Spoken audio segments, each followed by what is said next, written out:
Answering the question of what's next for Gen AI, the likely answer is a truly generative inferencing application beyond chatbots and agents.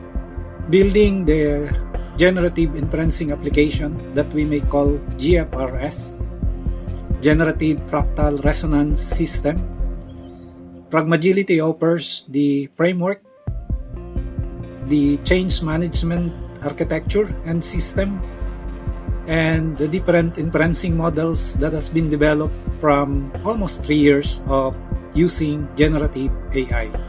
I have been told a few times that if you know what to build, then just build it and then people will use it if they like it. But then GFRS needs a lot more than knowing what to build, which means building the application. It needs a credible and sustainable frontier model, and of course, the inferencing infrastructure. Let's build with Pragmagility, adaptive to the constraints of reality and agile within the bounds of possibilities.